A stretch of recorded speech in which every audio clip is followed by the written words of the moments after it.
Hey everybody, it's JJ Conway. I am broadcasting to you from perhaps the ugliest residence room in room I've ever seen. Check this out, y'all.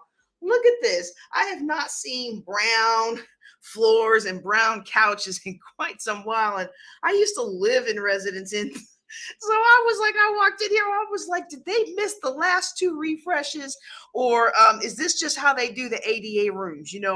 I began to think about how sometimes we don't always treat certain categories of people as very important. And maybe I'm judging by the dustiness of the room that perhaps they don't get a whole lot of ADA folks in here. That's the only thing I could think of as to why this room wouldn't have been refreshed with the last two color changes Marriott's gone through. But I'm not going to complain. I guess that sounded like a complaint. I just thought it was funny. I'm like, I'm broadcasting. We're going to be talking about your money questions. And here I am in one of the most 70s looking rooms I've been in a long time. But it's all good today. I hope you're on. I hope you can hear me. If you can hear me, I'd like you to give me some hearts, some likes, some love, something like that, because normally by now I'd see some questions start to come in, and I don't see any questions coming in the comments. So before I start getting into the things that I want to talk about today, I wanted to make sure that we actually have people online who can hear me. So if you can hear me, let me know. I'm going to start pulling up our questions. Let me let you know how you can ask a question. Okay, it says I'm live. You know what I'm going to do? Let me just do something real quick. Okay, so I can hear me on the phone, which means you can hear me. But if you have a money question, I want you to drop it in the chat or go to Ask JJC. Now, if you're on your phone and you're on the free conference call, you can also go to you can also dial *6 and then 1, and then that will help you put you in the queue. And every so often, like this right now, I'm checking the queue. I appreciate the attendees who are on. I know I started late because I'm in Colorado Springs, y'all. I was here speaking at the Air Force Academy today. It was such an uplifting and empowering leadership, leading voices summit. It was so much fun. I absolutely enjoyed it. And the problem is I forgot about the time zone. Now, I didn't completely forget about the time zone. In fact, I skipped going to dinner with everybody because I was like, oh, wait a second, we've got a time zone, and I've got to teach earlier. So I had the time zone at a moment. Then I went to pre-production for the show that we're getting ready to record. Y'all, I cannot wait. I'm going to be out there this weekend. We're going to be filming the promo for the show. Hey, Dennis, that's right. B1 all the way, y'all. B1 all the way. I'm going out to Milwaukee this weekend, and we're going to be filming a promo for my new show. I got to tell you right now, it's going to be all about uplifting and financial empowerment, and it's going to be an encouraging show. And if you have a brand or a product or something that helps people up level their lives, then I want you to get in contact with me so I can put you in contact with the senior producer to see about advertising your product or your service throughout this show. You're going to have exposure to over 400 million. That's right, 400 million households through this partnership with Exposure TV that's an HBO on us. I'm so excited. I'm not saying I'm going to be on HBO. I don't think or know how all of that works. All I know is there's an amazing platform out there, and you have got to see it. Okay, so I'm so happy that you are on today. I see people coming in. I did a spam all to all the groups, to all the meetup groups, to my main mailing list, which I don't know how y'all feel about this. I don't need to get some feedback on that before we start. Hey, so happy to see you on. Oh my goodness, it's the queen herself.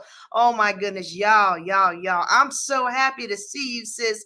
I'm so happy to see you on today. I hope you will drop something in the comments about what you're doing. And that's something that I would like for everybody to do. If you've got an uplifting book project, if you've got an uplifting conference, if you got something like that and you're uplifting JJ Conway, you go ahead and drop it in the chat as my thank you for you being here and supporting tonight. But most importantly, Don't forget to ask your questions. I got about 3 questions right now in the queue. And when those questions are done, so am I. So make sure you ask your questions. You can put them in the form at askjjc.com. Or if you want to go by phone, you can use the free conference call number that's scrolling across the bottom. Maybe you want to have your your voice on. Now, you know what I might do?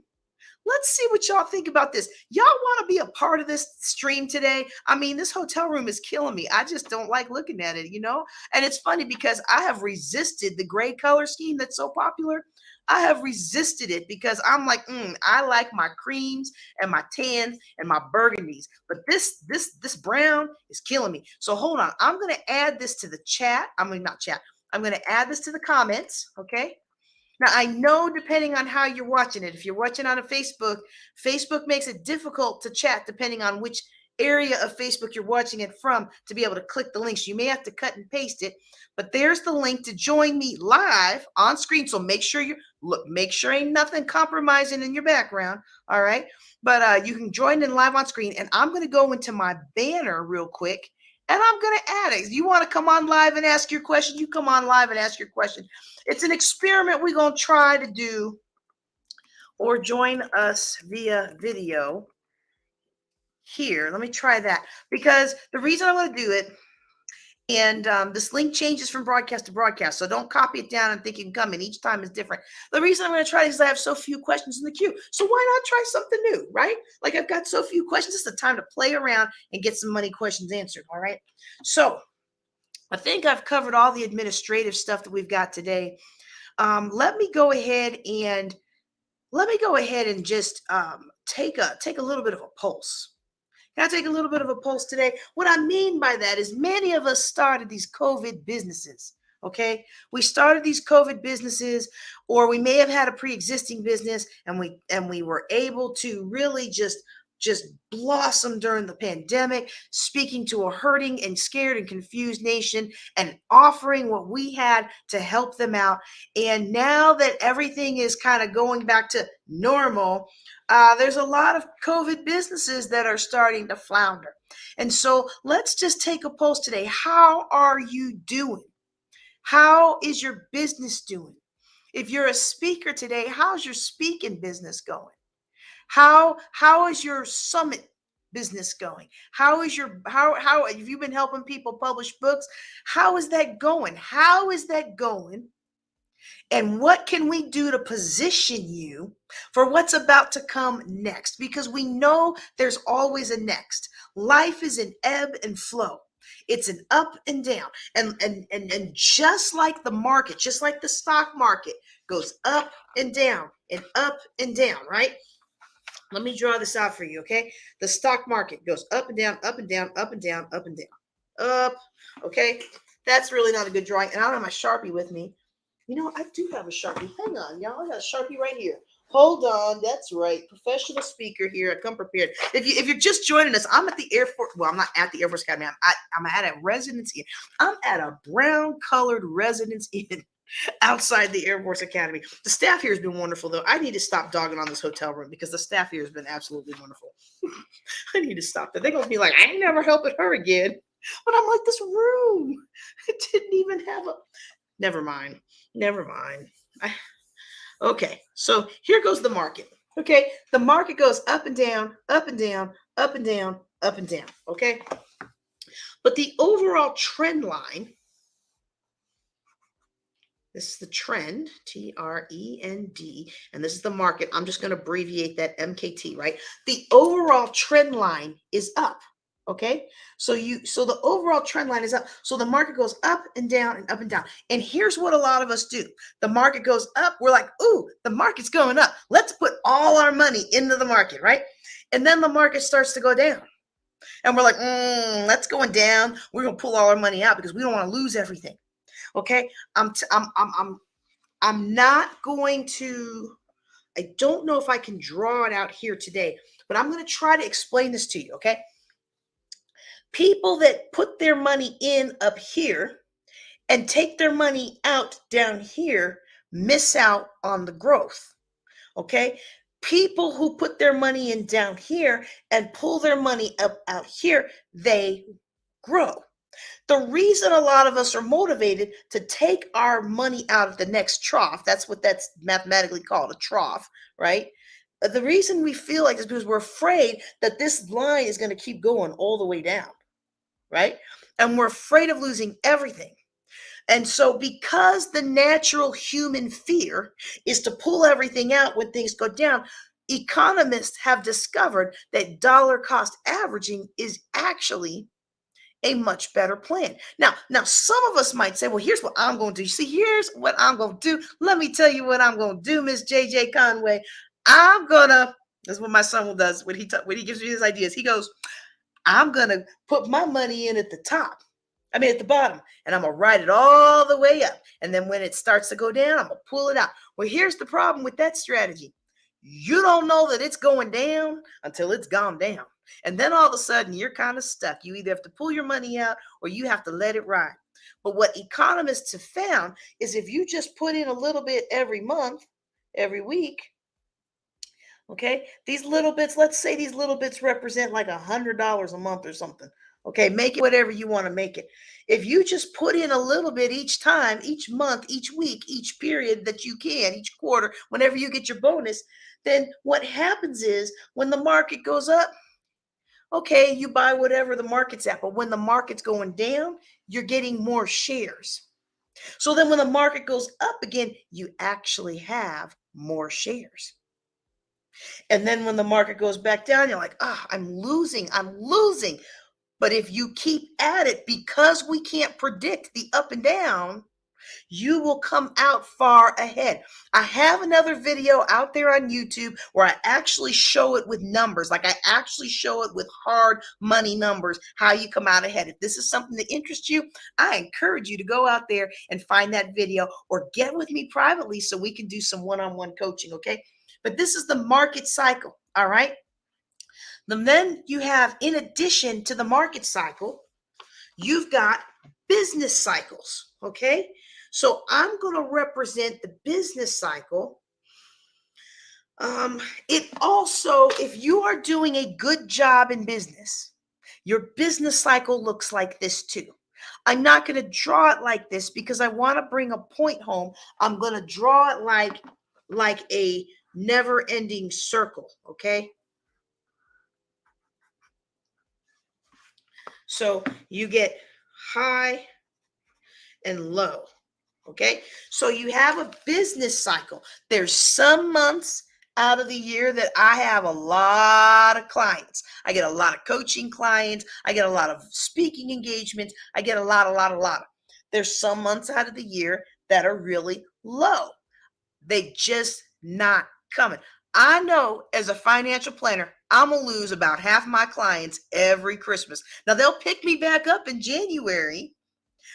And some of them might feel convicted about how much they spend on Christmas and how many bills they have. I try to be gracious and let you come back anytime, right? But some people still feel how they feel. So sometimes I don't pick them back up until February. But I can almost count on I'm going to lose at least half my clients at Christmas because they're not going to want to pay for a financial planner who's going to tell them, don't you go all out on those bad kids. Okay. And so, Dennis, I see your question. We're going to get to it in just a second. All right. So this is your business cycle. What you have to do for your business is you have to understand your business cycle. It is different for everybody. So I'm going to share with you JJ's business cycle. I'm going to start up here January. Oh man, I'm making some good money. Making good money. And then let's see, we go through about the summer. We get through about fall. So if I'm doing that, we get to about fall.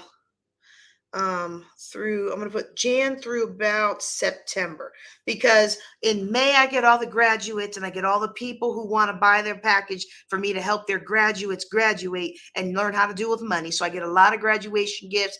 I get a lot of wedding gifts in June, like people hire me to help their kids, or they give my services as a wedding gift to somebody, right? So I get a lot of that.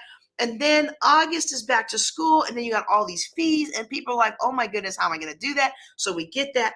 But then we have something interesting that happens. So normally, actually, let me rephrase that. Okay, so normally, that's not a really good circle. You know what? I drew something that's really not going to communicate it well. I'm going to have to go with the sine wave. Okay, I'm going to have to go with the sine wave. All right, so we're going to do January to December. Business is up in January. Okay, business is up in January.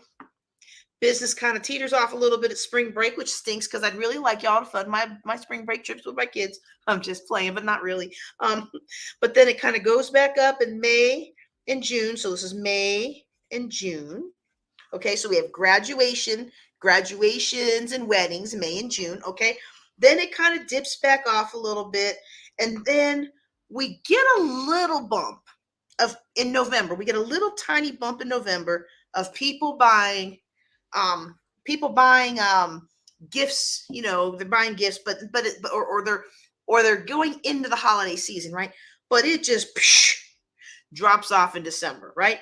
So this is the normal. This is what I have experienced. There's other financial planners who have not experienced this. I know some financial planners that are so booked out they got a waiting list for 2 months, right? So this is what I normally get. But I happen to know that for me, JJ Conway, here's a curious thing that happens. For those of you who don't know this, I have a family that loves football. And y'all keep dropping your comments in the chat because I'm going to get to Dennis's question. I've got a couple that came in online, and I'm going to get to that as soon as I finish this point, okay? Because I think this point is really going to help you. And if you're listening to this on free conference call, or if you're listening to this after the fact as a podcast, please, please, please make sure that you ask any questions that you have. If you're on the free conference call live, ask by hitting *61. If you're listening to the podcast, go to askjjc.com and I'll catch your question to the next one if I don't catch it beforehand. Because I have my son, my oldest, and I made this promise to him when I retired from the Air Force that I was going to be at every game that I could be at. And so for the last 2 years, every Thursday night, I have driven up to 3 hours in Texas heat each way to go watch my son play football. And then on Friday nights, well, my husband is a band director and my son is in the band. So every Friday night I have been there. And normally I would have church, but we don't have a ministry set up. So I'm right there in the stands supporting my family, right? Then Saturday, the baby this year started football. So guess where mama is? Oh, I'm right there on that field with my folding lawn chair and my little teeny tiny umbrella trying not to burn up in that heat. Okay. Then Sunday, well, that's the day that we like to take for rest. But of course, the family's going to want to watch football when it's in season, right? So I know, JJ Conway, I know I'm not going to get a whole lot done during football season. And I block off my calendar so that I could do Thursday, Friday, Saturday. And then I very, very rarely take clients on Sunday. It has to be an extreme circumstance. So that day's not even open on my calendar. So this is what my annual business cycle looks like. Okay.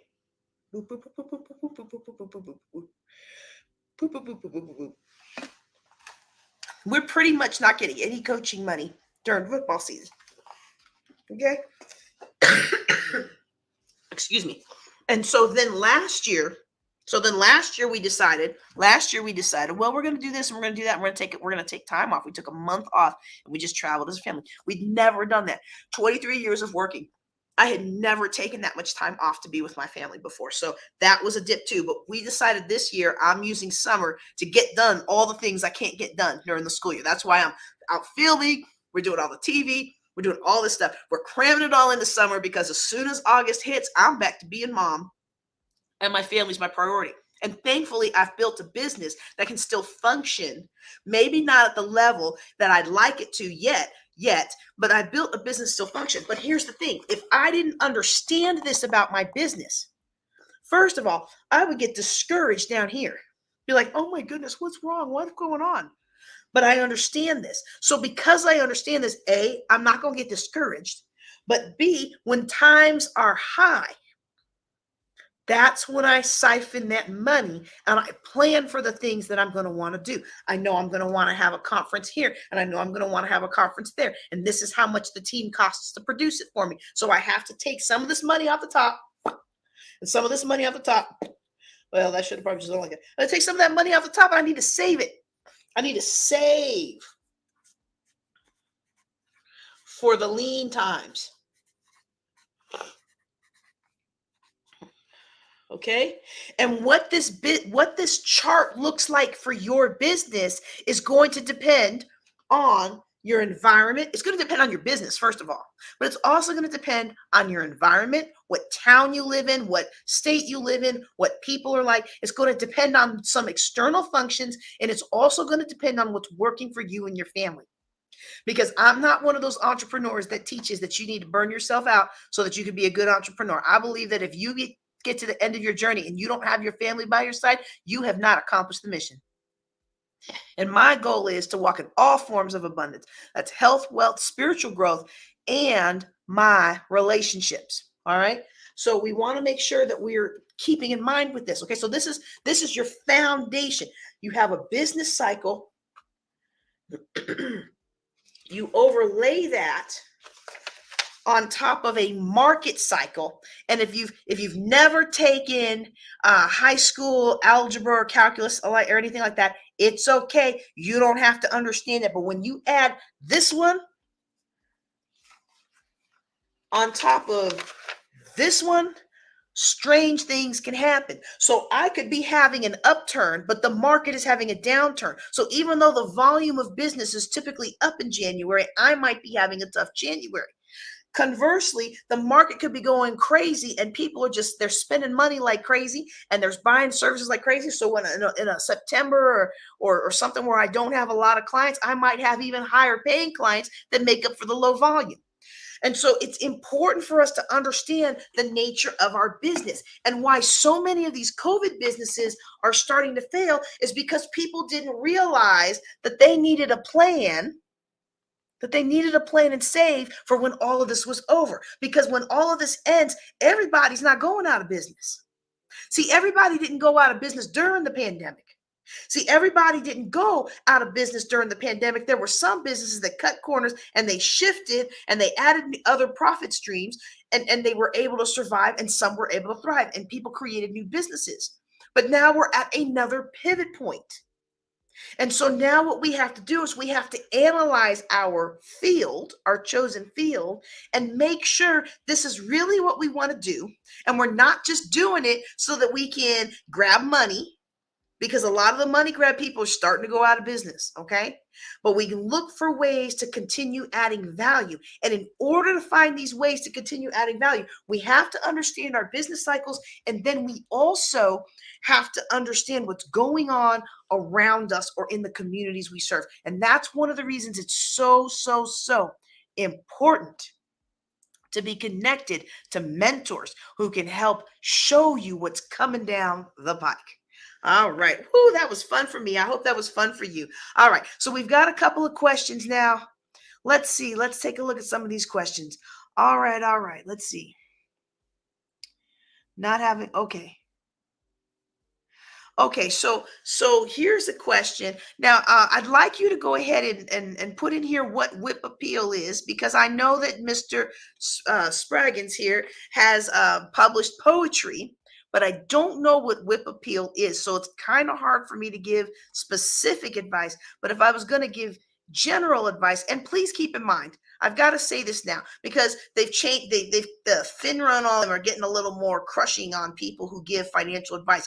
I may give you advice, and it may be in response to a general question like this, but unless I'm sitting down with you one-on-one and you've engaged me as your financial planner, and I've gone through all of your details, no matter how accurate I strive to be, I cannot guarantee that my advice will 100% work, because I haven't gotten into the particulars. All right. And so a lot of these things are things that have other details associated with them. So he says Whip Appeal is a home-based car dealership. So am I understanding it correctly then, sir, that what you're doing is you're acquiring cars, fixing them up, and then reselling them, or acquiring them and just reselling them? Go ahead and drop it in the chat, because I think it's important for us to have this discussion. Whatever field you're in, there's going to be a discussion to be had, even if I'm not in that field. And so when it comes to cars, one of the things I think about is I'm trying to buy a car right now. None of the dealers got cars. So if you're able to get cars, well, you might be able to fill a need and meet a niche, but are you going to be able to compete next year when everybody's got cars again? All right. And so it sounds like here says don't have the mainstream source of income. So it sounds like he's having trouble acquiring inventory. And so this is a problem that yep, okay. Well, look, you know what? I'm gonna tell you this. And I care for you, brother. I am here in your corner. I am B1. I'm really here to help you. But I'm gonna ask you to do some authentic journaling and then some soul searching, because you do a lot of different things. And I understand what it's like. When I was $840,000 in debt, y'all, I was doing Mary Kay and Avon and Discovery Toys, and I had my day job in the military. And then I started picking, which is you get stuff that's cheap at yard sales and consignment shops, and you resell them at a higher price. Like you find the hidden deals and then you resell them, right? Like I was doing all the things. But here's what happens when we do all the things, okay? We start spending all of our energy becomes diffuse. Our energy becomes diffuse. We're chasing money here and we're chasing money there and we're chasing money here and we're chasing money there.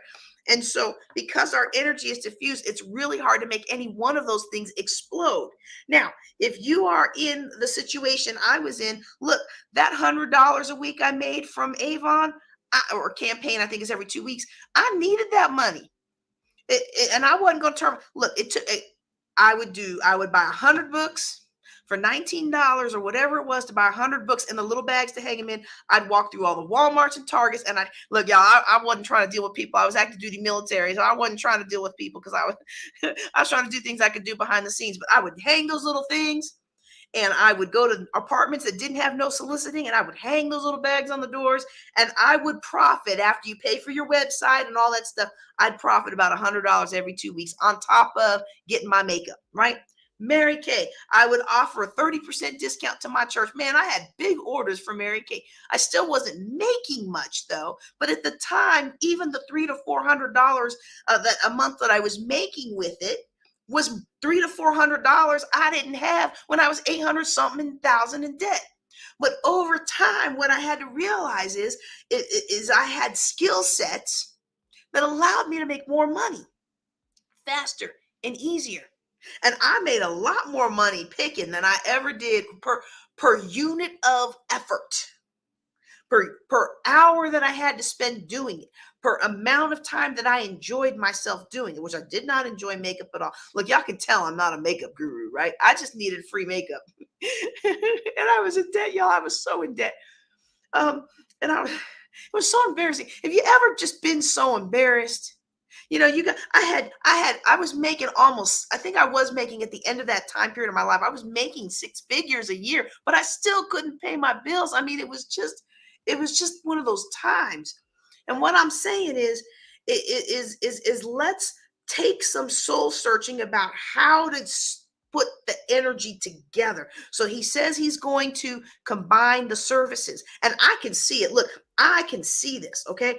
I can see having a little strip mall. I can see him owning a little strip mall, and he's got a hair shop in one, and he's renting out booths to pay rent, and he's got a little car. Like I can see it as a business coach. I can see the vision and I can see it. But the problem is, how do we get from here to there?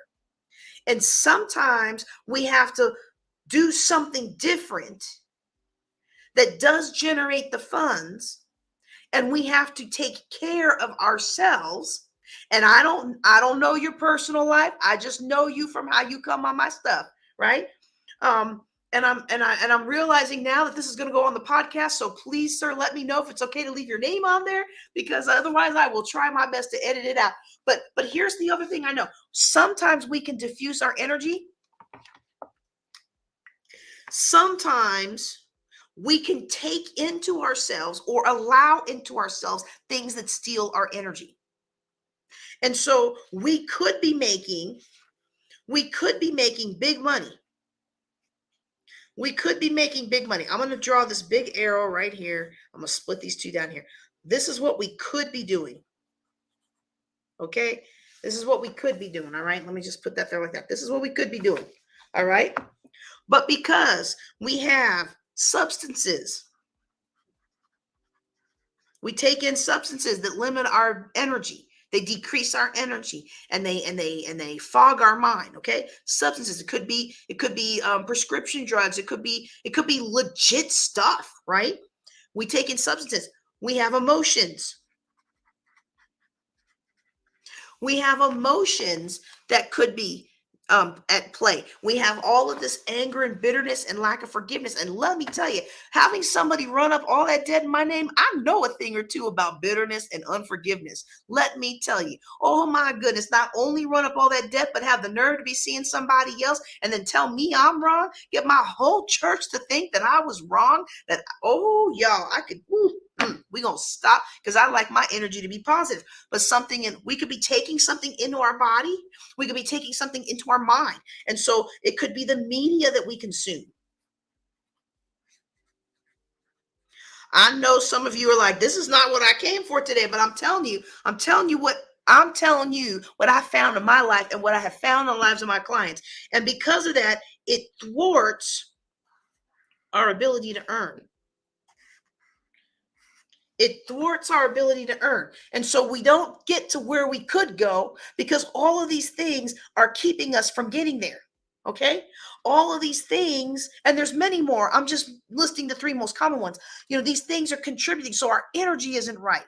Or when I was taking medications after that car accident 5 years ago, they had me on like 17 different medicines. And that just made my brain foggy. And when I would meet somebody of good rapport, and meet somebody who could open doors for me, what they saw was a girl who looked like a druggie. It's not my fault they saw a girl who looked like a druggie, but I had to come to the realization that if I wanted more out of life, I was going to have to find a way to get off of these medications. And the Lord showed me a way through meditation and walking and stretching, yoga style stretches. Okay, I'm not a big fan of traditional yoga with all the chanting and all that, because there's a lot of history there. But yoga style stretches, a good stretch routine, a good walking routine, I was able to come off of all those medicines in less than a year from making up my mind to do so. And it changed how I presented myself. And because it changed how I presented myself, it now changed how people dealt with me. So I don't know if any of this is helping you, sir, but I'm so glad that you're here. And I hope that you will keep the vision, because I can see how you can do it, and you could become an owner of businesses, multiple streams of income, and you can make it happen. I see that. You can do it. But right now, you got to figure out what's the biggest bang for your buck and the best place to spend your energy right now. And then you've got to figure out what things are sapping away your emotional and physical energy and hindering you from achieving your goals. Woo! All right, y'all. I hope you have enjoyed this. If you're hearing this after the fact on the Building Wealth Together podcast, I hope you will start joining us live Thursday nights, because we have some seriously fun discussions. And these discussions, look, y'all, I have paid tens of thousands of dollars to get coached by people who taught me these lessons. I should be charging y'all. I should. But the reason I don't with these Thursday night classes is because I'm never going to forget where I came from. I'm never going to forget when I was that little poor kid on the air base. Now I wasn't as poor as some people were, but I tell you what, when you got to go get your clothes out the airman's attic, and you got to stand in line for your 2 boxes of free food, your family isn't doing as well as you would like. And I know my parents did the best they could, but sometimes life happens. And I'm never going to forget those days. I'm never going to forget those days when I was $800,000 in debt. And here I was, at the time a major and then a lieutenant colonel in the United States Air Force. And I couldn't even pay my bills, making big money, couldn't pay my bills, all them highfalutin degrees, and couldn't pay my bills. And women in my church who were on fixed income provided shoes and clothes for my baby boy. And they provided food. Now, they didn't just say, hey, come on over here and let me feed you because you broke. But they invited me to dinner, and they cooked for me and let me take a big old plate home. And I'm never going to forget that. I'm never going to forget how Pastor Cornelius Hudson and his wife, Minister Voisan Hudson, fed me when I was broke the first time. when I got out of debt the first time. Woo, y'all! I would come to their house for Monday night Bible study, take home a big plate. Come to their church Tuesday night. Come to the next Bible study over at the base chapel Wednesday night. Go to their house after Bible study. Take another big plate. We would have church Thursday. We had church at our local church Thursday, and because we were so close to our founding church, we would go and drive to the founding church on Friday, and Pastor Hudson would let me ride with him so I could save my gas. And then on the way home, he would pick up some Wendy's. Then on Sunday, oh my goodness, y'all, on Sunday after church, they would take me out to Chinese buffet. And I was in grad school, so I was like 22 years old. Man, I would eat 5 or 6 plates, and that would keep me until I got to their house Monday night for Bible study to get some more food, y'all. I ain't never gonna forget how somebody made a pathway for me. And while the Lord has not called me to give anybody any money at this point in my life, maybe he will one day. I hope to be a JV investor in businesses one day, but the Lord has not called me to that right now, so don't ask me for money. I will never forget. So I will always make a pathway for somebody to get their questions answered at no charge. And that's what these Thursday nights are. So this is our Fireside Chat. Next week, we're going to do our 7-figure business building. The week after that is real estate investing. And the week after that is the empowered entrepreneur, looking at our mindset and looking at how we do things. Because how you do anything is what? How you do everything. Woo, y'all. I'm having a good time tonight. Drop your questions in the chat. Drop your questions in the chat. I thought I saw another question come in. And, oh, here we go. Hang on. Let me just take a sip real quick.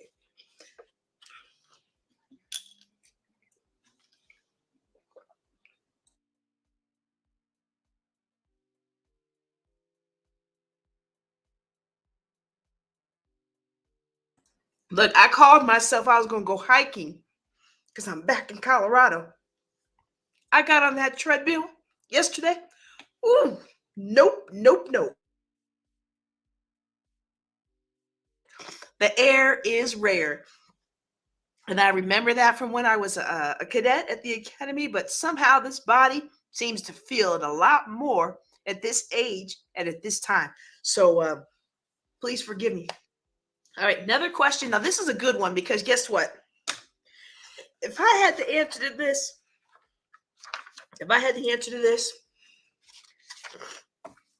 we'd all be billionaires, okay? Remember I talked about the market cycles, okay? If we could predict when this is going to happen, then we could make the shifts. And what people who are trained economists and financial, let me say that a different way, because what we don't want to think is financial planners are trained economists. Let me just interrupt my own self for a second. When I did the coursework for my CFP, which I still have to get my hours and everything in.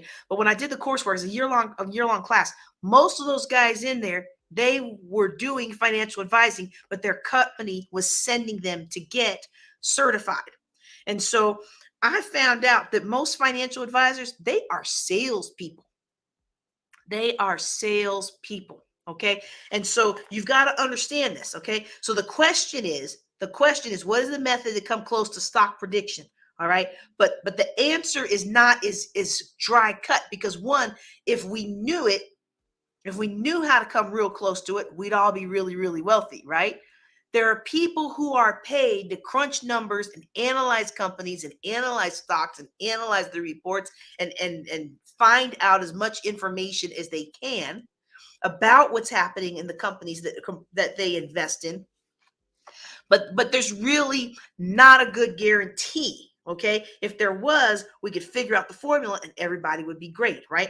But I want you to understand that when you go to your bank and they offer free financial coaching, if they're selling you products, 9 times out of 10, that free financial coaching is not providing you coaching in direction into products that are actually good for you.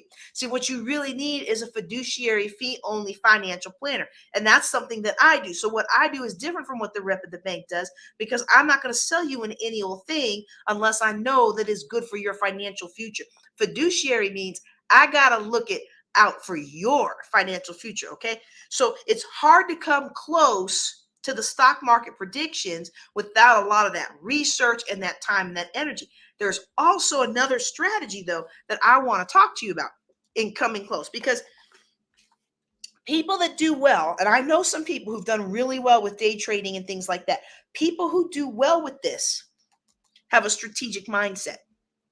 And most of us that are poor already, it's because we don't have a strategic mindset. I didn't have a strategic mindset when I was poor. I wasn't thinking about the future. I was thinking about tonight. I was thinking about tomorrow. I think the extent of my strategic thinking was, what was I going to wear to church on Sunday? What was I going to wear going out Friday night or Saturday night? Like a lot of times you're going to find this in any kind of situation. People who are at the lower level, whether it's financially or health wise or all those things, a lot of times it's because we're not thinking strategically. And I look at it, and I'm going to talk a little bit about this day trading here in a second. But I look at all the other areas of my life that I've had to change and really grow in, and now I'm on my health journey, and I've realized it's the same principles as financial management. Managing my relationship is the same principles as financial management. Managing my health, same principles as financial management. Managing my spiritual growth, same principles as financial management. We have to be strategic and intentional with our time, our money, and our energy. And so going back to this, how can we get close to this? How can we predict this? There are people who do that and who get paid for that. And a lot of times we can tap into that. We can also do our own research, and we can invest in companies that we have researched and know that we're pretty confident they're going to do well. We can also play the market as far as investing in volatile companies that may go up and down wildly, and they may crash, but enough of them will go up that it'll be okay, because that's what happens. That's where you get those wild swings, is from those highly risky companies, right? One way that I recommend that people, if you have a portfolio of less than $1 million, one of the ways that I recommend that people invest to be able to follow as closely as possible to the market, even though we really can't time the market, okay? Because he said how to come close to stock prediction, but I think what he was really asking is, how can I know when it's going up and when it's going to go down, right?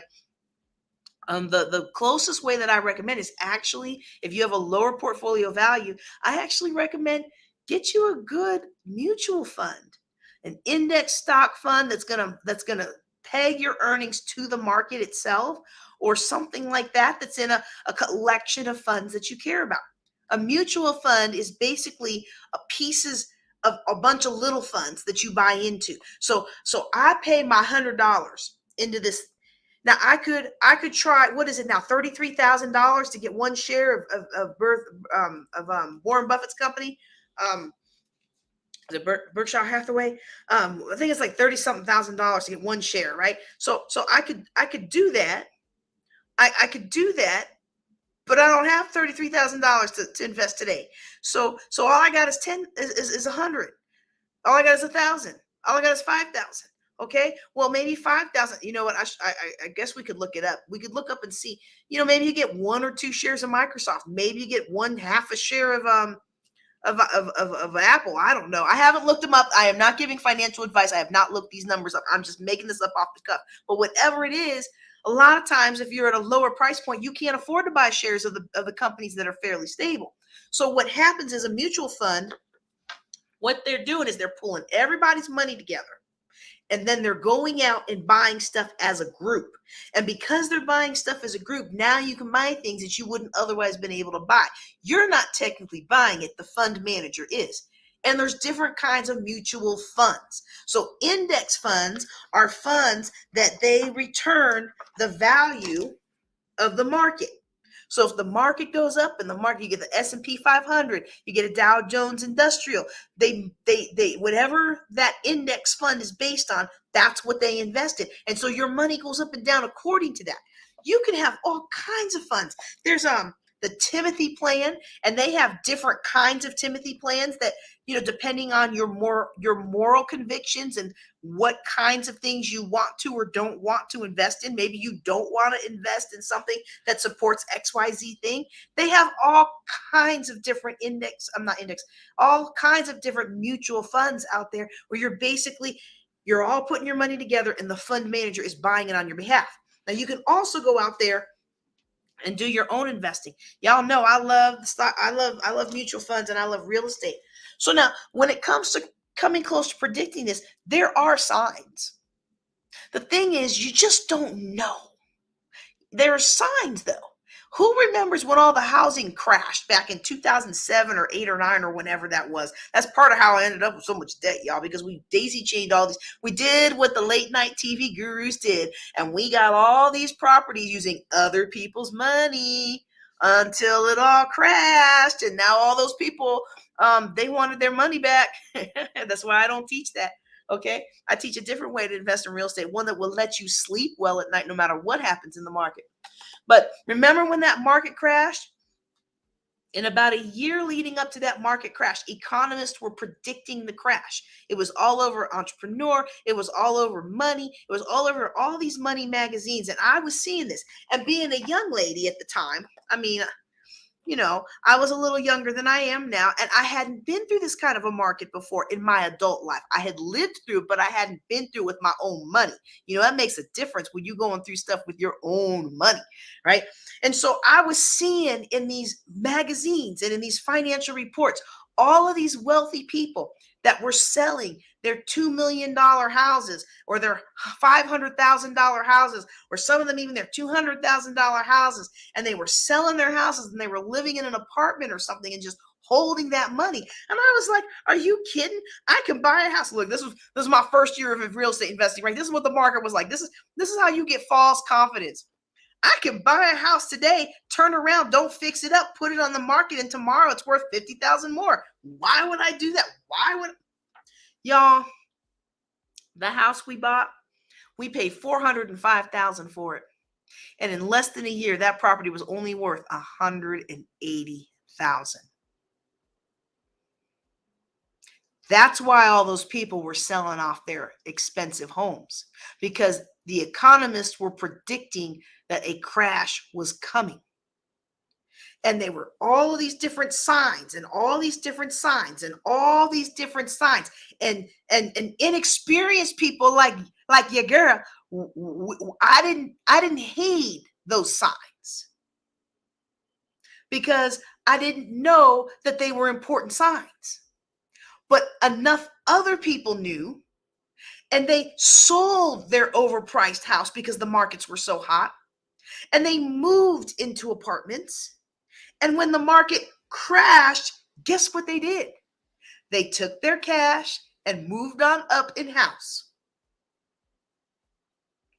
So there are times where you can't pinpoint it exactly, but if you're following what the economists say and you're following what the experts say, you begin to catch the wind. Unfortunately, for much of my audience, those signals don't go out to people that look like us. And that's one of the reasons I really strive to provide financial education as clearly and concisely as I can. I'm laughing at myself now because that was a pretty long answer. But sometimes that doesn't always work, because I remember when I was pregnant with my little one, the cubby, and I think that was 2015 that I had him. I was a realtor with Keller Williams, and Keller Williams Company was big on recession is coming. All the signs are there. What are the signs that a recession, that a housing crash is coming? Signs that a housing crash is coming is houses are selling super fast. They're selling for above asking, and that new construction is taking off. So when you see those signs as a realtor or as a real estate investor, you know that the market is getting ready to do a correction. And they recommended, all of us Keller Williams agents at that particular brokerage, they recommended that we downturn our businesses, tighten our belts, get rid of unnecessary services, and find ways to grow our business and really establish our market dominance with the time we had before things closed. Because once things crashed, it was going to weed out a lot of people who were just making money like this. Put a house on the market, sells real quick, okay? And so it's interesting to me that was the prediction, but we haven't seen that happen yet, because what came along? Couple years later, as the market was kind of wavering a little bit, the housing market was wavering a little bit, the coronavirus came, everything shut down, and now people that really needed to move couldn't find a house. So prices skyrocketed. And a lot of people were saying, hey, these prices are artificial. If you're going to sell your house in the next year or two, now's the time to sell it and do what? Take that money and live in an apartment or do something else. And what are we seeing now? We're seeing in some markets, those prices are going down. Some markets haven't recovered yet, but some markets they have.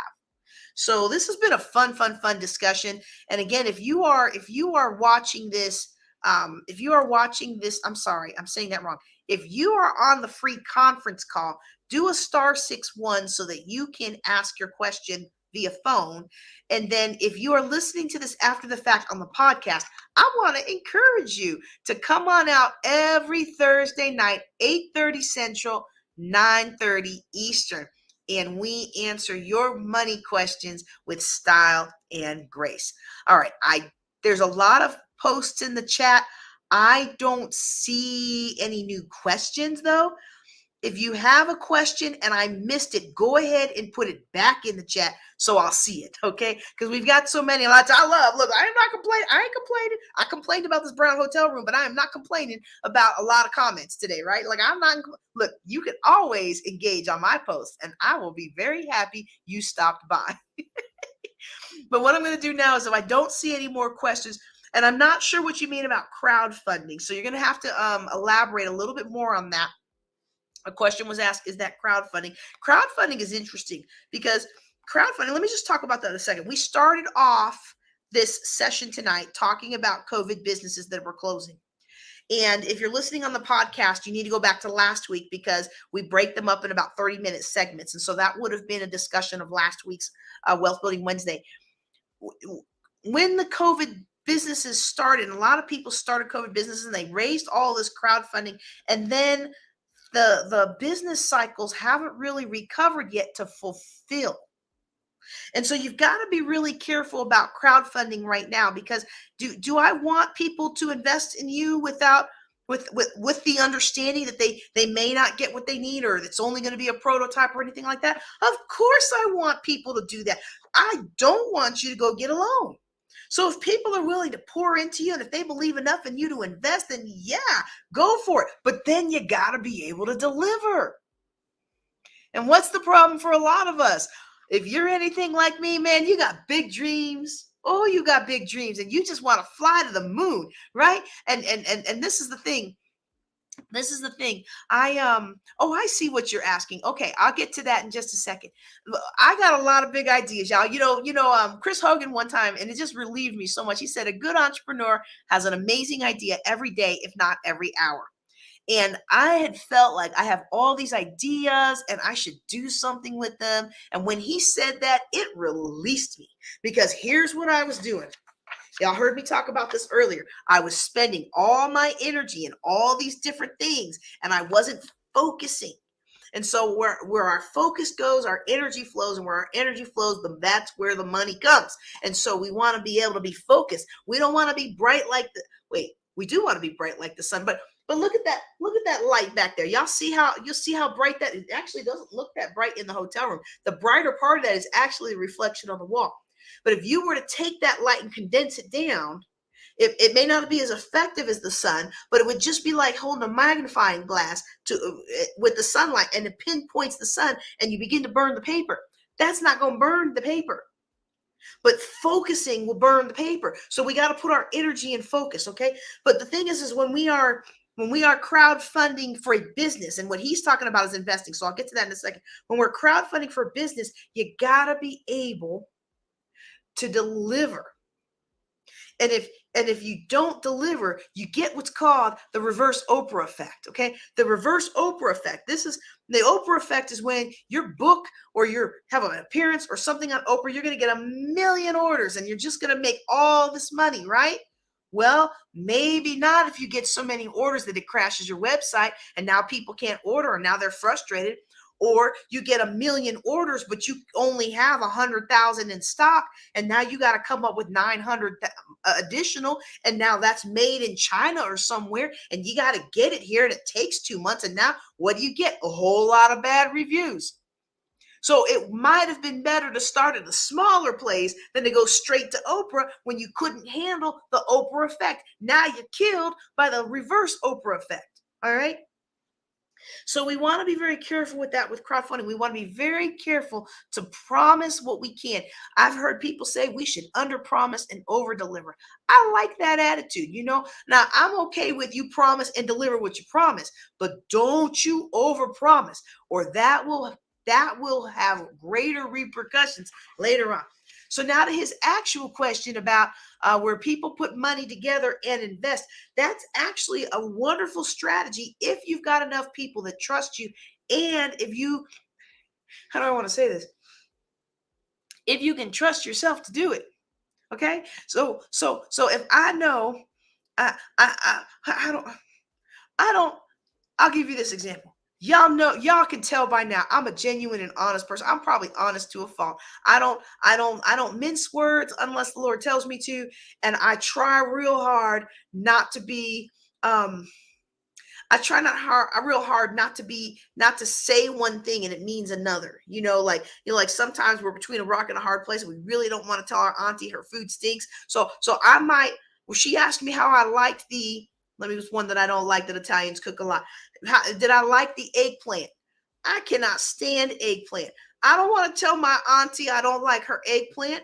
She should know that by now. And now that she watches this, which I don't think she does, but if she does watch this, now she knows, right? Or she listens to the podcast that this gets published on. But if she asks me, do I like the eggplant? I'm going to say, you know what I really enjoyed? I enjoyed this thing over here, whatever it is. It's the cranberry sauce. Can you tell me how to make this like I'm a redirect, okay? So I'm not a lying person today. I'm not a lying preacher. I'm not a lying financial planner. But I tell you something I don't like to do. If you got money to give to the Lord, I do not want you to put it in my hands. Not because I'm going to steal the money, but because I'm forgetful. I'll take the money, and unless we have it in an envelope with your name on it and what it's for, if that money somehow ends up in my purse or pocket, the next time one of my boys asks for $1 to go vend in the machine, or can they have $1 to go buy a Coke out of the back room fundraiser, I'm gonna just look in there and pull out the money and give it to them. That's just kind of how I am, and I don't remember things like that after a while. So I don't want you to give me God's money because I'm going to accidentally spend it somehow. If you're going to give it to me, we're going to make a big show about it. We're going to wrap it up in something. We're going to write what it's for. We're going to make a big thing. Not because I don't trust you going to go talk about me stealing the money, but because I don't trust me to remember that was God's money. I'm saying that not because this is a religious thing today, but I'm saying that because if you know that you aren't going to do well with the money you collect from people to invest, then you ought not be the one that does that. However, getting a group together to invest is exactly how many of the investment clubs work. It's a brilliant strategy. It's a wonderful strategy. But if you're going to do a strategy like that, and you are somebody like me who can sometimes forget where the cash came from, make sure you have electronic systems, checks and balances in play to be sure that you are above board with that money. Because if I give you my money to invest, I bet not come to your house and see a big old screen TV and you having a big old party and I ain't got any returns on my money. All right. That said, I said I was going to come back to the trading thing. I know somebody who made millions with day trading by getting all of his friends to jump in and pool their money, and he would invest it. And he would charge a fee, a reasonable fee, slightly less than what they were going to get with other people, right? If you go to the bank, I think they're charging like 0.5% now to manage funds, or 1%. I think the fees have come down because of all the recent situations. But let's just say it was 1%, he would charge 0.75. If it was 0.5%, so for every $1,000 that you manage for me, I have to pay you a $5 fee. Well, then instead of charging a $5 fee like the bank would, I'm just going to charge you $4. You're getting a better deal and you're making the same or better returns. I hope I'm making sense there. But here's the thing that's really going to blow your mind. When you're in a situation like that, what he would do is he would invest it. And wherever it invested, if it went down, he would sell it. If it went up, he would sell it. And you're like, what? Because I want to ride it all the way up. But he didn't know when the market was going to change. So as soon as something went up, oh, he was going to ride it and then he was going to sell it. And that way he knew he wasn't losing anybody's money. He would put it in at a price, and if it didn't rise, it was be sold immediately. You can put in certain amounts. And then if it rose, it rose, it rose. He didn't let it rise for 2 or 3 weeks because he didn't know when that downturn was going to come. If he saw it rising, rising, rising, take the money out, put it in something else. And so that takes time and energy, and it was really kind of his full-time thing for a while. Maybe a halftime thing for a while, but they made millions. And so I'm not going to knock it. I'm just not going to do it. You know why? Because I don't have that kind of time and energy and interest, and I don't need to do that. I've got my real estate, and I've got my other investments, and I've got my TSP, and I've got my retirement, and I've got all those different things that I don't need that right now. And so maybe you do, or maybe you can get some people together. And that's a wonderful, wonderful idea if you could make it work. But look, if you know you're like me, don't do that. Don't take people's money without checks and balances in place. I hope I said that nice. All right, let me see the questions that we have here. Okay, so I've got this question here about becoming a foreclosure consultant in a particular state. This question came in not long after, not last week, but 2 weeks ago about the foreclosure. Yeah, it might have been last week. 2 weeks ago about the foreclosure consultant class. I appreciate everybody's patience with that. We were delayed in our travel, so I wasn't able to teach it live. So I rebroadcast the version of what we did before. It's one of, oh, no, that wasn't foreclosure consulting.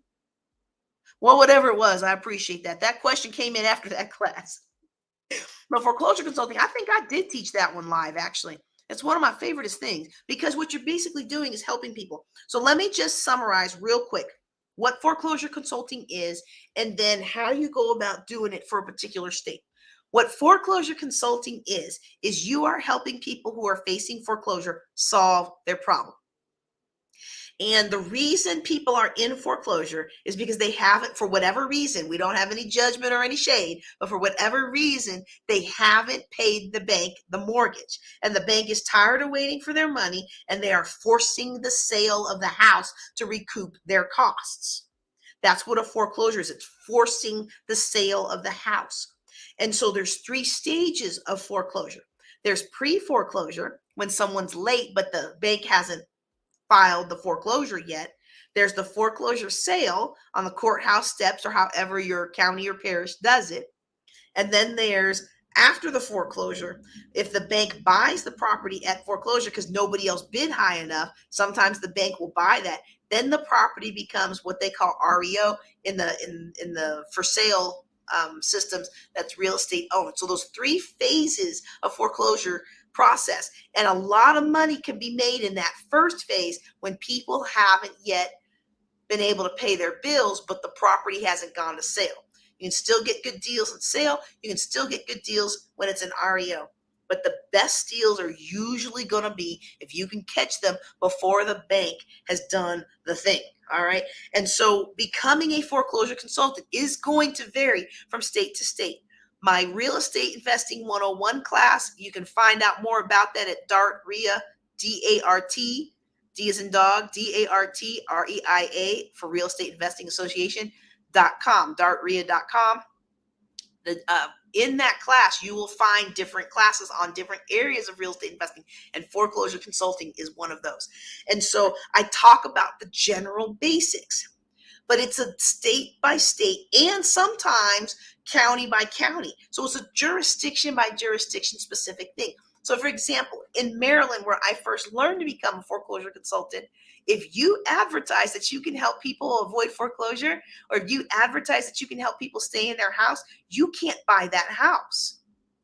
And so what a foreclosure consultant becomes in a state like that is somebody who works with the people who are trying to save their house. And if they can't, usually when they can't, very rarely can they save the house.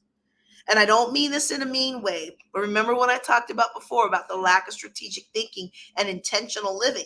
A lot of times the reason that we are in those situations, and I've been in that situation where I couldn't pay my bills, but a lot of times when we're in those situations, the reason that our back is against the wall is because we didn't take action months ago when it first started. We kept hoping things would work out. We kept hoping things would work out. We kept hoping this was going to work out. We were hoping and praying for a miracle, and we just knew that God was going to work it out. Well, the Lord was going to work it out, but he didn't work it out for me to stay in that house. So we have to understand that I get a lot of people call me Sunday night when the sale is on Tuesday, and they're like, can you help me? And I'm like, you know what? The only way I can help you is to find somebody to front you this money. And the only way I can get people to front you this money is if you're willing to sell them the house. So you don't have a foreclosure, but you still got to move. So, it's a very delicate and difficult situation for people to be in. But I found that in Maryland, what I basically became was like a wholesaler. I was finding properties for other people to buy. And the way you become this kind of an individual in states that won't let you buy the property, if you advertise foreclosure consulting, or if I'll help you stay in your house, save your home, any of those kinds of wordings, in those kinds of states, the way you make money through it is the investor who ultimately buys the house from them is the one who pays you your foreclosure consulting fee. And so I've done some foreclosure consulting also in Louisiana and Texas, and those states don't have those laws. So I could have bought the property if I want. And when I when I consult with somebody who's in foreclosure, my fees are, you don't have to pay me. If somebody ends up buying your house to help you out of this situation, they will pay me. Or if we can get you back on your feet, then when you get the money together, you will pay me. Now, you and I both know people aren't going to come back and pay me.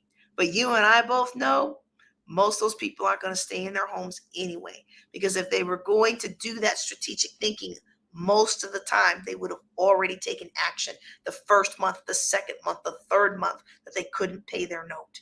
Okay. So the best way to become a foreclosure consultant in whatever jurisdiction you live in is, one, take my class so you understand the terminology and you understand what you're getting into. And so people don't sell you something super high, overpriced, right? But then also you want to connect with your local real estate investor association. And your local real estate investor association will be able to explain to you what the rules are in your area. Now, some of them will have a fee, $100 or $200 a year. Most of them let you come to the first meeting free. If you're in Shreveport, Louisiana, if you're in the West DFW area, if you are in Baltimore or the DC or Northern Virginia, I've got recommendations for you on great RIAs that you can attend. Otherwise, you can go in my real estate class and you can find some guidelines for how to handle that. Okay. How to find a good RIA. You got to avoid the ones that are just collecting money for people, because a lot of them are just doing that. All right. All right. This has been so fun. All right. Let me see what other questions I have here in the database. If you have a question, let me check the free conference call. If you have a question and you're on free thank you for being on today. If you're on the free conference call, make sure you do *61 in order to ask your question, because it'll raise your hand in my system and then I'll see it and I can click on you. If you are listening to the podcast after the fact, make sure you subscribe to my mailing list so you get notified. You can do that a couple different ways. You can, wait, I think we may have changed it. Well, you should be able to get there from buildingwealthtogether.com. I think it still says join free. There should be a thing on there. There should be a button. Look, I might go look at it. But you can also join our meetup groups. Our meetup group for the Shreveport area in Louisiana is Build a Better Business for Shreveport Bossier. Our meetup group for the DC area is Building Wealth Together. That was the original group that started it all, y'all. Building Wealth Together started in Alexandria, Virginia. And that group now has 489 members. So I need 11 of y'all to get some friends to join that group so we can hit 500. We were at 500 before the pandemic. And even though Meetup eventually caught up with letting people do electronic events, unfortunately, Meetup had a huge drawdown. And so we lost a few. So 489 members, still going strong. Ooh, I'm sorry.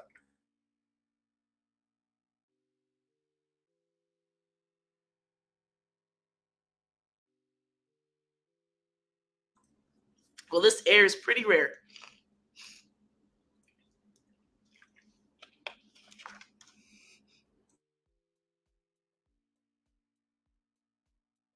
And really, I'm getting a bit of a dry throat.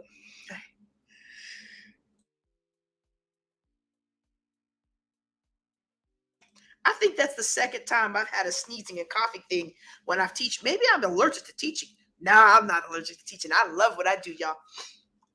I just hate when I'm coughing and stuff in your ear because I got this camera with its good mic. Okay. Let's see. Yeah, you can join one of those meetup groups.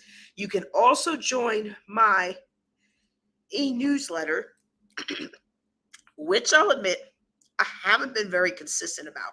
Okay, so I've got a few more questions, but I'm actually, if you'll just humor me for a second, I'm going out to buildingwealthtogether.com and I'm making sure that you can, let's see, log in, sign in. Oh, ask your money questions free. So what happens when you click that button? Okay, there's a form to ask your money questions. Oh, well, that's a little bit embarrassing. Well, we're going to put that back on. You're going to be able to join my mailing list. This is a great point. No, this is a great point. Actually, before I answer these questions, let's do a little teaching on that. I hope y'all have a few minutes for a little more teaching on that because this is actually, I'm looking at the clock. This is actually when we would start the next podcast. For those of you who are new to me in my body of work, we do these Q&As, and these Q&As become the basis of the Wealth Building Wednesday Q&A podcast for our Building Wealth Together podcast. So we have Mindset Mondays, Wealth Building Wednesdays, and Juice with JJ's. I know I have not been consistent about publishing during the summer. In fact, consistency, if we had more questions, consistency would be what I taught on for the next block. It would have been what I taught on right now, but I think what I'm about to show you is even more valuable, okay? We have to stop making it so hard for people to give us their money and to give us their information, okay? So I'm going to show you my website, if it'll cooperate with me here, Building Wealth Together. I just had it up. I don't know why it's gone. Oh, switch to this tab so it's not gone. Okay, here we go. Oh, that's a good picture of me right there. Can you guys see that yet? Hold on. Did I do something? All right. Remove from studio. Oh, I got to stop sharing the other one. Okay, share screen. I promise I've been doing online for the last 2 years of pandemic. I promise I know how to do this. Okay. Y'all should see the Building Wealth Together page right now. You could see me about 30 pounds ago, and I've gained I couldn't believe it, y'all. Wait. Let me go back to this. I couldn't believe I gained almost 40 pounds since I retired from the Air Force. And I had no idea because I was working out and I thought I was eating okay. I was not, y'all. We have to be willing to open up our eyes to the things that are not pleasant and the things that creep on us unaware. So since February, I've lost almost 20 of those 39 pounds. But we about to get back to looking like this, okay? And beyond. So here's the website. And the reason I'm showing you this website is because this is something that I find with a lot of entrepreneurs. I like my website. It's a great website. You've got a little welcome message here for me. And it's kind of outdated. You know, these website styles, they change every like year, right? But you can take a class. I got free classes. I got paid classes. I got great classes. I got a class that's only $199 that I should have changed to $499 because we're done with it. Oh man. If you don't know my pricing structure is $99 pre-order to be in the class that's coming, $199 while we're teaching it, and then $499 once it's over. And you can go back and get all the recordings and everything. But you don't just get the recordings for that class. You get the other classes. So that's why I charge you more, right? I need to go back in there and fix that. So if y'all want a deal, you go get that class now. No, don't get that. No, don't get that class now. No, you can. I know I'm not going to get to that till I'm done with this trip. But it's not a bad website, okay? But look at this. Here's my website. And nowhere on here. It used to be on here, but it's not. Wait, is it back on? Oh, it's still on me. Sorry, y'all. In my beautiful website, y'all didn't even see that. These are the classes I was talking about. I got free classes. I got paid classes. Okay. That's the one that once I get around to that, that's going back up to $499. That's what it should be. All right. And I've got great things here, but there's nowhere on here for you to sign up for my mailing list. Now there should be one on the that's Ask JJC. That's about JJ. Takes you to my other website that's outdated. And I do have information for how you can get a hold of me. I've got the phone number and all that stuff. I've got my books and everything, and I like that and all. But you know what? I don't.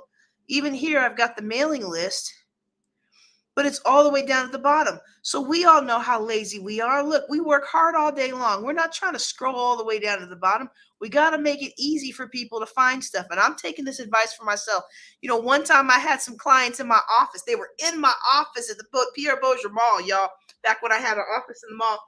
And they came in and they sat down. And I was like, well, here's what you do. You go here. And then I couldn't find a link. You go here. And we had just updated the website. But what we did when we updated it was we made it harder for people to pay me their money. And so I would encourage you. I'm going to do this myself. I just did a little bit of it live with you today. I'm showing you my mistakes to encourage you to go out and look at your own website and your own processes and make sure people can give you their money. Because, you know, sometimes we don't realize what we're doing that keeps people from actually engaging with us. So for 2 or 3 months, you should be seeing now on your screen, you should be seeing my Ask JJC question, right? For 2 or 3 months, this form required your email, it required your name, it required your phone number or something else. And I was like, it's supposed to be an anonymous form. But all that time, I don't know when I changed it because it was anonymous. But for like 3 months, I was getting no questions. Anybody remember that? Anybody remember that? I'd be like, well, there's no questions in the queue, y'all. I don't know what to do. Well, I'm just going to talk. I'm not going to not show up for my own broadcast. I'm going to just talk. I'm going to answer my top. Look, here's the top 10 questions. You know, how do I get out of debt? How do I get out of debt without any pain? Can't help you. How do I go to college and pay off all these loans? Don't take them. All right. Anyway. Nobody was filling it out because it wasn't anonymous. And the people that don't care about being anonymous, they already dropped the comments in. And so I changed it. And I don't know how I saw that, but I finally saw it and we got it fixed. And now the questions are coming back in. Okay. So I'm sharing all this with you, not because I want you to think that I'm incompetent as an entrepreneur. Clearly, I'm pretty amazing as an entrepreneur. I've been able to create a life that I love, and I've been able to connect with amazing people all over the world. I'm getting ready to go to Milwaukee and film the promo for my upcoming TV show. Oh my goodness, I'm so nervous, y'all. But all of those things, be as they may be, there's always improvements we can make.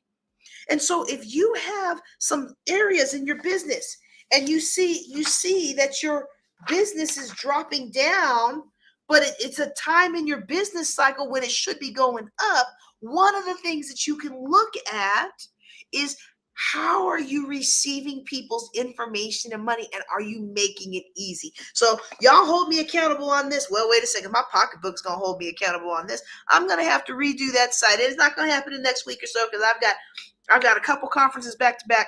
But we're going to update that website, and we're going to get the team working on making it a lot more efficient and effective. And I encourage you to do the same. Okay. And so with that, let me go ahead and answer a couple of the questions that have come in. And again, if you have a question and you're watching this, if you're watching this live, you can drop them in the comments. You can go to Ask JJC form. It updates in real time. Okay. Or if you're listening to this after the fact on the podcast, go to askjjc.com and then you can go ahead and ask your question. Okay, so let me go to the questions that are in the spreadsheet. Boom, boom, boom. Okay, so I already did that one. All right. Okay, here's somebody that wants to know, how can I figure out how to build wealth? And this sounds like a simple question, but it's really not a simple question. So I'm really, really glad you asked it. I don't ever want anybody to feel embarrassed or anything about asking questions, because building wealth is individual. One of the things that I offer my clients is a customized, personality-based financial plan, because there are different ways to get to what you want, and different people have different requirements. So if you only need $2,000 or $3,000 a month to live off of for the rest of your life, that is a different investment requirement than if you want to have $10,000 to $20,000 to $30,000 a month coming in for the rest of your life. And then you have to balance, how long do you have? Because if you've got a longer time horizon, if you're in your 20s, I would tell you, throw $200 a month in a index fund or good growth mutual fund, and let that thing ride $200 a month. In 40 years, you'd be a multimillionaire in that year's terms, right?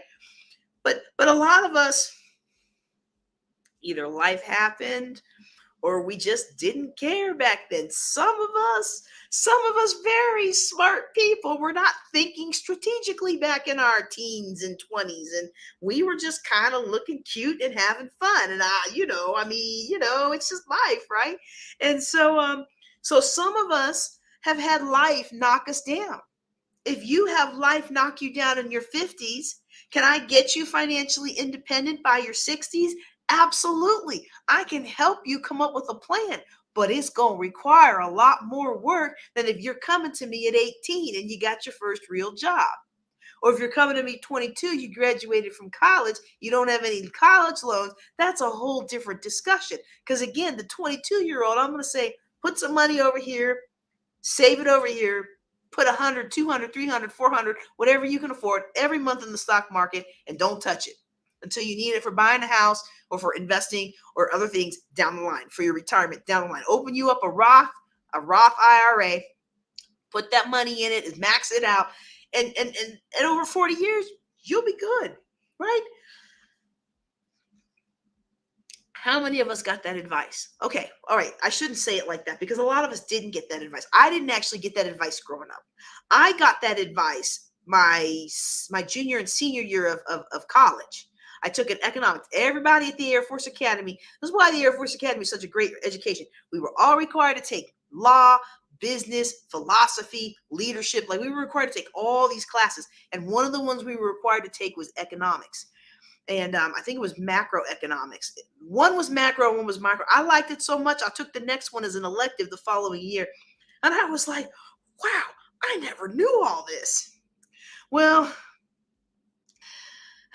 y'all have heard some of my stories. I'm not going to go into them all tonight, but let's just say having a little bit of knowledge can be dangerous. And wanting to please a man can be dangerous. Wanting to please a woman can be dangerous. Equal opportunity dangerousness, right?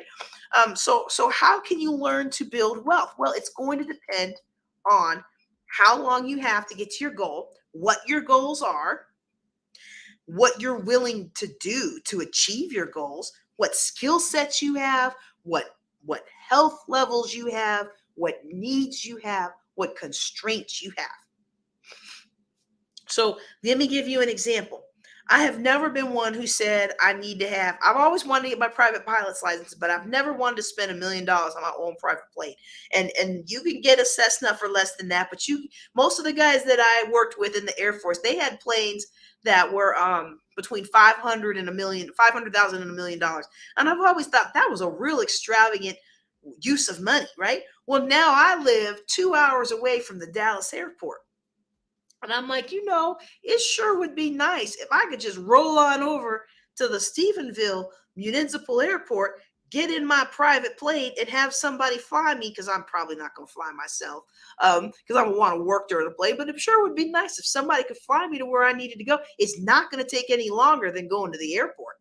Now, if you're flying to Hawaii, now I'm not riding the Cessna that far, but you know what I'm saying? I was like, ooh, when did my taste get so bougie? I guess some people would say I always was bougie, but 5 years ago, 2 years ago, that wasn't on my radar. Now it's a part of the plan.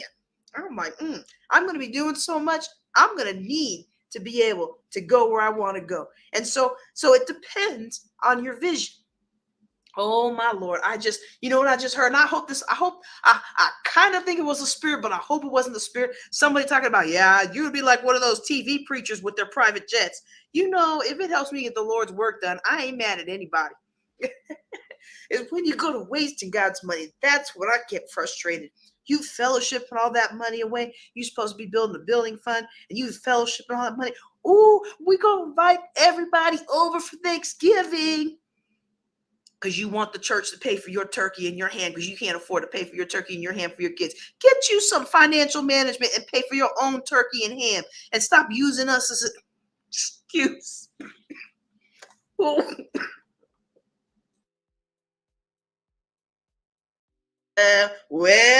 that may be a sign I went off a little bit on the deep end there. So how you're going to build wealth is going to be dependent on you. It's going to be dependent on your dreams, your goals, your hopes, your personality. If you're somebody that really likes to crunch numbers, that's going to be a different financial plan than if you're somebody who just wants to shop and have fun. Okay. And so we want to understand that there's no one right way to build wealth. There's a variety of ways to build wealth. But the biggest wealth building tip that I can give you that applies to everybody is that your number one wealth builder is your income. And if you will manage well your income, the rest will take care of itself. You're like, well, I only make $400 a month, or you're on disability. I only get $700 a month. I need to make more money. Yes, you need to make more money, but first you need to well manage what you have.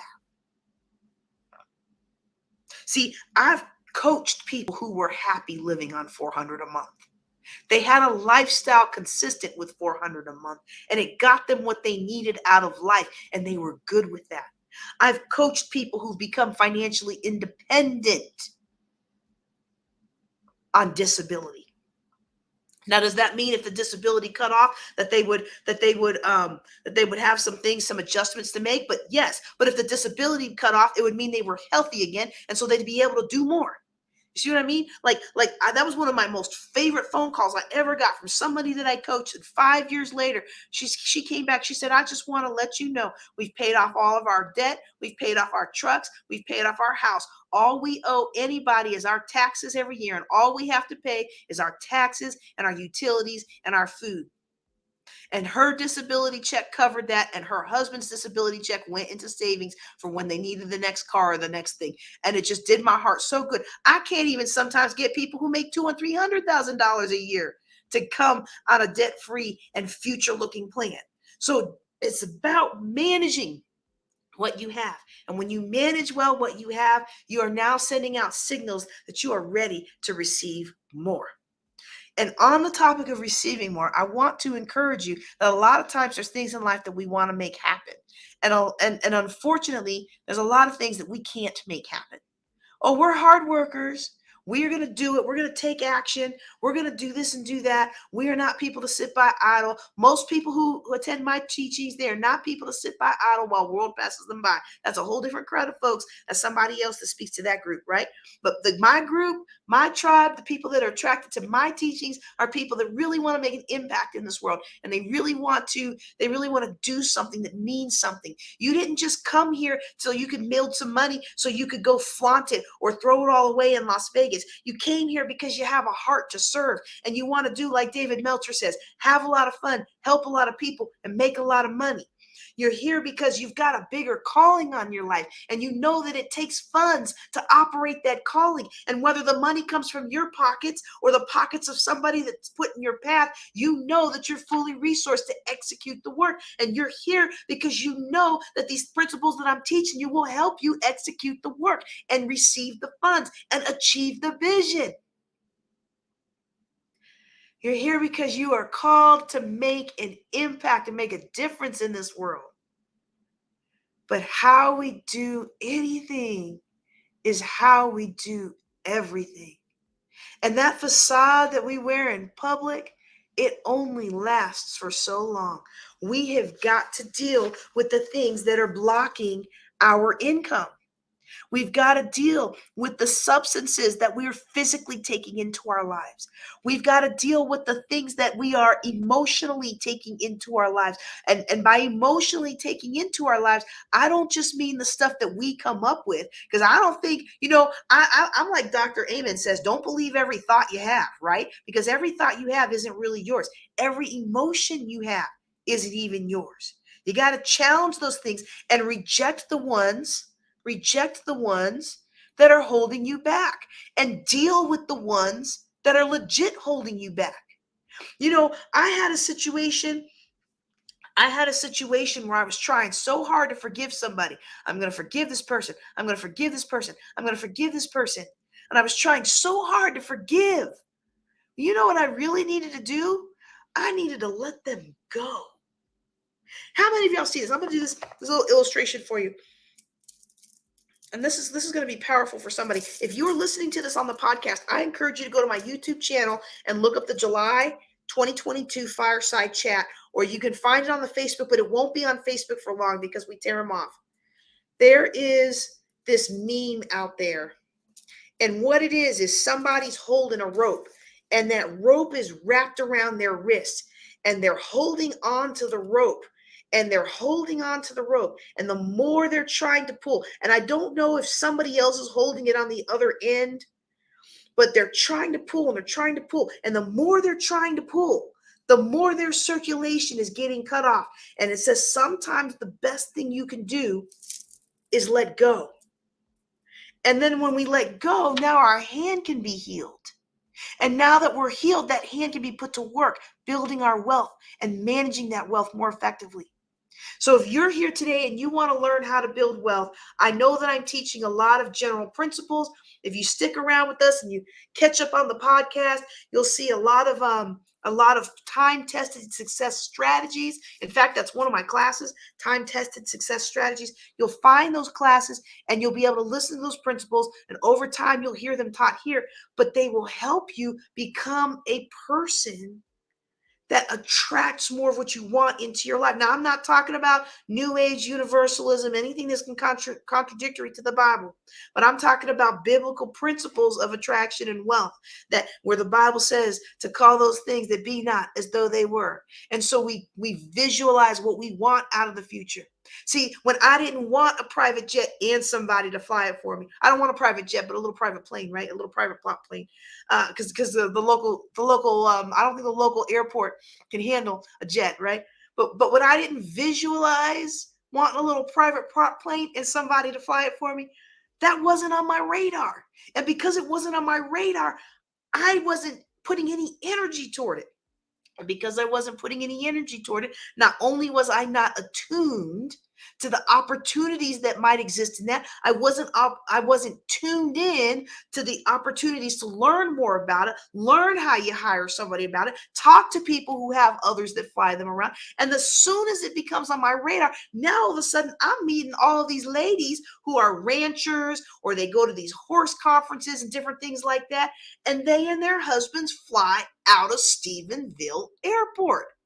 So when we get it on our radar scope, when we begin to focus and be intentional about this is what I want to do, and I call these things that be not as though they were. One day I will have this. One day I will have that.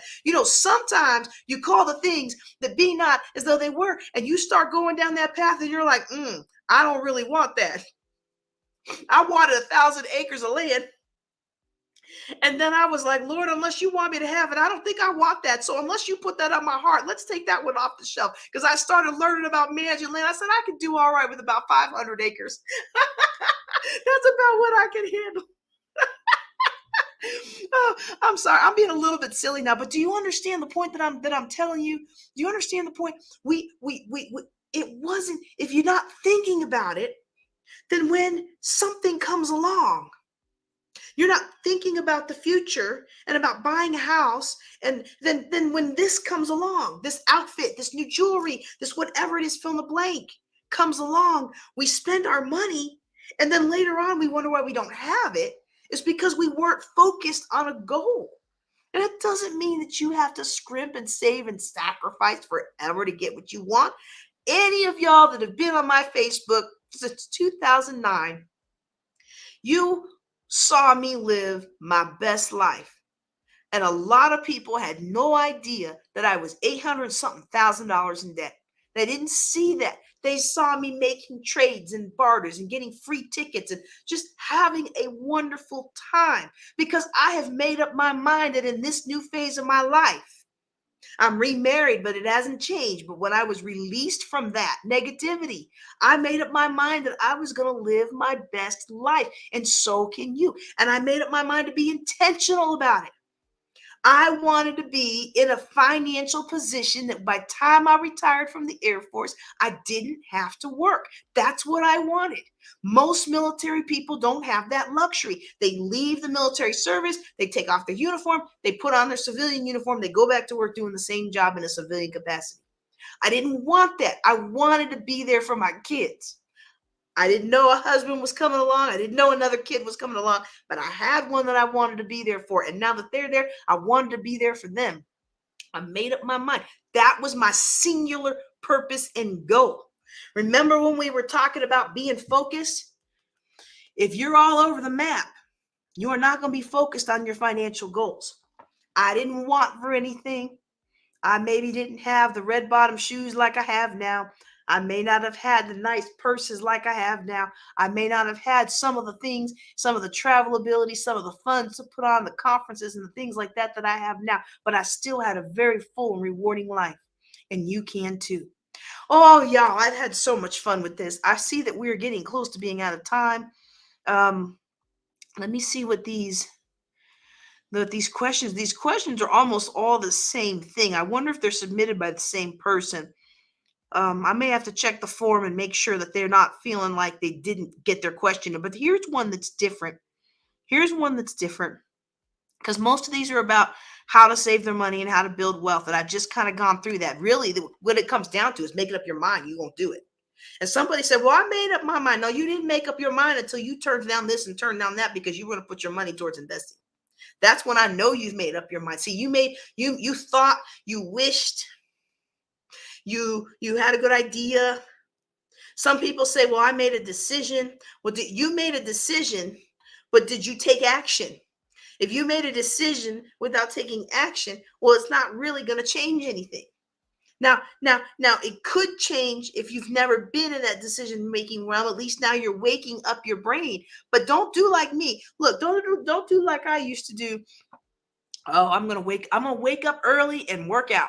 I'm gonna wake up early and work out. For years, I would say I'm gonna wake up early and work out. And for years, what I do, snooze, snooze, snooze. Nowadays, I wake up early and work out because I had to overcome that. But when I first started doing that, you know what my body said? My body said, no, she's not. We're not even gonna entertain that thought. She says she's gonna wake up and work out, but we're not expecting that.